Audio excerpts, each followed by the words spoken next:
안녕하세요. 빠르고 신박한 문화예술 이야기 예술토끼입니다. 바야흐로 6월도 중순을 향해 달려가고 있는데요. 이번 6월에 서울 한복판에서 어마어마한 전시가 열리고 있습니다. 바로 국립중앙박물관에서 열리는 거장의 시선, 사람을 향하다 전시인데요. 이번 전시는 한국과 영국 수교 140년을 기념해서 영국 내셔널 갤러리의 소장품을 국내 최초로 선보이는 자리로 세상에 렘브란트, 라파엘로, 티치아노, 카라바조 등의 거장들 걸작을 한 번에 만날 수 있는 절호의 기회인데요. 이 중에 한 대가 렘브란트의 작품을 자세히 설명드리면서 왜 그가 이런 그림을 그리게 되었는지, 그리고 이를 통해 전시의 제목을 추측할 수 있는 이야기. 전시 보러 가기 전에 알고 가면 2만 원의 입장료가 전혀 아깝지 않을 지식과 정보를 오늘 예술토끼에서 알려드릴게요. 먼저 이 그림을 볼까요?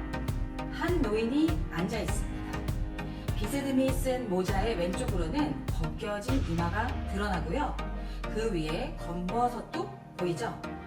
주름이 깊게 패인 눈은 조금 피곤해 보이기도 하고 지쳐 보이기도 하는데요. 배경은 마치 단색 추상처럼 어떠한 디테일도 보이지 않고요. 특징적인 부분은 손이라든지 팔 등의 부분이 뭉뚱그려져 표현되어 있고 마치 빛이 얼굴에만 드는 것처럼 표현이 되어 있어서 우리는 다른 곳에 집중하기보단 반강제적으로 그의 얼굴에 시선이 가게 됩니다. 강하고 두껍게 표현된 붓자국, 물감의 자국은 그의 얼굴에 집중하게 하죠. 이 그림은 1669년에 그려진 것으로 추정되는 렘브란트의 마지막 자화상으로 런던 내셔널 갤러리 소장품이기도 하죠. 방금 보셨던 그림은 미술 그리는 기법 중 하나인 깊은 명암법, 키아로스쿠로라고 하는 명암법 중 하나가 표현되어 있는데요.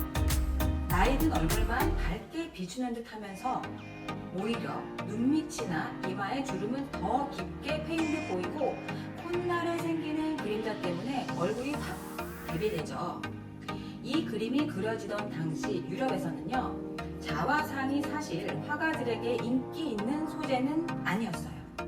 그러니까 자화상이란 소재는 인상주의 이후 근대 미술에는 찾아보기가 쉽지만 르네상스 시대까지는 신과 같은 성경의 이미지를 그린다던가 귀족들에게 의뢰를 받아 귀족들 초상화는 그렸어도 화가 자신이 자신의 모습을 그리는 건 그렇게 흔한 일이 아니었어요.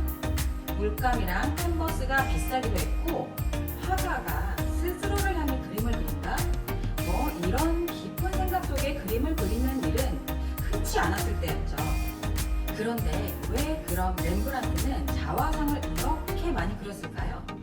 죽기 전 70점 정도의 자화상 연작을 남긴 렘브란트는 50점 이상의 유화와 30점 이상의 애칭, 셀 수도 없을 정도의 드로잉으로 렘브란트는 계속해서 자신을 그렸는데요. 청년 시절의 본인부터 중년, 노년에 이르기까지 마치 대하소설 토지처럼 렘브란트의 일대기가 담겨져 있다고도 할 수 있어요. 사실 렘브란트는 청년 시절 되게 주목받는 핫한 작가였어요. 하지만 몰락하면서 아주 오랫동안 200년 가까이 잊혀진 화가이기도 했는데요. 그럼 다시 렘브란트가 22살에 그린 자화상을 한번 볼까요? 머리에 가려진 눈 안으로 무엇을 생각하는 것인지 알 수가 없어요. 20대가 돼서 성인으로서 모험을 시작하는 청년의 막막함이 느껴지기도 하지 않나요? 그리고 23살, 이 작품은 20대 중반이 되면서 점차 젊은이의 패기가 보이기도 하는데요. 여기서 잠깐 렘브란트가 대단한 출세 가도를 달렸던 20대의 작품을 다시 한번 자세히 볼까요? 이 작품은 눈이 넓은 자화상이라는 작품으로 1630년에 그려진 애칭 작품입니다. 눈을 동그랗게 뜨고 마치 욕이라도 내뱉을 것 같은 패기가 느껴지는 이 표정이 매력적이죠. 이 작품은 게리바니체스 국립박물관에 소장되어 있는 작품이고 렘브란트가 24살에 그린 작품으로 추정되고 있어요. 이렇게 다양한 표정들을 연구한 렘브란트의 습작들은 표정으로 인생을 담아내는 회화로 진화를 하게 됩니다. 무언가 슬픔을 담은 표정이 되기도 하고 40대의 본인의 얼굴을 되돌아보며 깊게 패인 주름 하나하나에 쓸쓸한 인생의 무게를 담기도 했어요. 렘브란트는 빛, 조명을 아주 잘 활용한 작가인데요.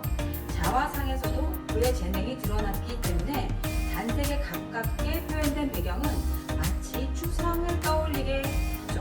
자신을 아름답거나 미워하지 않고 마치 그 시간, 어떤 시간을 견딘 자신을 그대로 박제한 것 같기도 해요. 중세의 그림, 신을 위해 그렸던 시기의 그림들은 대부분 성경, 성서의 내용을 그대로 담는 데에 치중했어요. 그러니까 이런 식으로 사실적 재현보다는 상징성이 강한 회화를 그렸던 거죠. 이후 르네상스 시대에는 이러한 종교적인 관심에서 탈피해서 인간 중심의 아름다움을 추구하게 되었는데요. 르네상스가 그거잖아요. 신 중심에서 인간 중심으로. 이때부터 기름을 사용하게 되면서 유화의 안정감이 높아졌고요. 다양하고 풍부한 색채 표현으로 더 정확한 사실적 재현이 가능해졌습니다. 특히 이중 렘브란트의 경우에는 회색, 청색, 황색, 적색을 투명하게 사용하면서 원근감과 사실감을 가진 게 특징이라고 할 수 있는데요. 단적인 예를 들자면 치마부의 작품 천사들과 함께 있는 성모, 보티첼리의 여덟 천사와 함께한 백합의 성모를 볼까요? 두 작품 모두 아기 예수를 안고 있는 마리아를 보여주고 있어요. 마리아 주변에 천사들이 그녀를 둘러싸고 있어 비슷한 구도로 보이지만 표현된 방식은 보시듯이 전혀 다르죠. 치마부의 작품은 신성한 성화라는 걸 강조하기 위해 배경은 귀한 금색으로, 마리아라는 인물의 상징은 머리 위의 원으로 표현했지만 그렇다고 뭔가 사실적이라고 보긴 힘들죠. 굉장히 평면적이면서 입체감 없는 그림이라는 게 확 와닿아요. 이때의 그림은 사실적 재현보다는 상징성이 더 중요했던 거죠. 보티첼로의 작품으로 돌아가 보면 이 작품은 마치 현재 내 눈앞에 일어나는 일처럼 사실적으로 표현돼 있고 천사뿐 아니라 마리아의 얼굴, 표정 역시 우리 인간처럼 느껴지죠. 원근감, 입체감이 너무나도 뚜렷해요. 그래서 더 동질감이 느껴지고 공감을 불러일으키는 것처럼 느껴지지 않나요? 이렇게 르네상스 시대 그림부터는 신에서 인간으로, 인간의 표정, 인간의 몸, 인간의 모습으로 그 시선이 옮겨지게 된 것이랍니다. 그러니까 렘브란트가 남긴 수많은 자화상은 단순히 그가 더 이상 그릴 게 없어서 아니면 모델 살 돈이 없거나 일거리가 없어서가 아닌 자신의 내면에 집중했기 때문으로 봐야겠죠.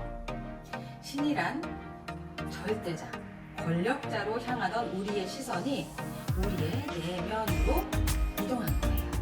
가장 사적인 삶, 사적인 표정, 혼자 있을 때 드러나는 심신의 피로, 우울, 슬픔, 인생의 무게가 드러나는 그의 자화상은 렘브란트만의 회화적인 기록이자 회화적 자서전인 셈이죠. 이런 렘브란트의 태도는 그가 활동하던 시기 이전엔 없었던 혁명적인 화가의 태도이기 때문에 이후 고야, 고우에 이르기까지 많은 화가들에게 큰 영향을 주게 됩니다. 다 늙고 쇠약해진 렘브란트의 마지막 자화상은 노쇠하고 처참하고 슬프지만 그렇기 때문에 정말 아름다워요. 죽음을 앞둔 한 인간의 마지막, 그러한 자신을 들여다본 렘브란트의 뜻이 느껴지기 때문이 아닐까요? 오늘은 내셔널 갤러리 특별전 전시 관람전 예습으로 특별히 렘브란트의 작품을 분석해서 좀 알아봤는데요. 어때요? 도움이 되셨나요? 이번 내셔널 갤러리 특별전에서 신이 아닌 우리 인간을 들여다본 렘브란트의 작품을 통해 여러분도 위안을 받으시길 바랄게요. 그럼 예술돕기 또 다른 재미난 컨텐츠로 여러분들 찾아뵙도록 하겠습니다. 우리 또 만나요.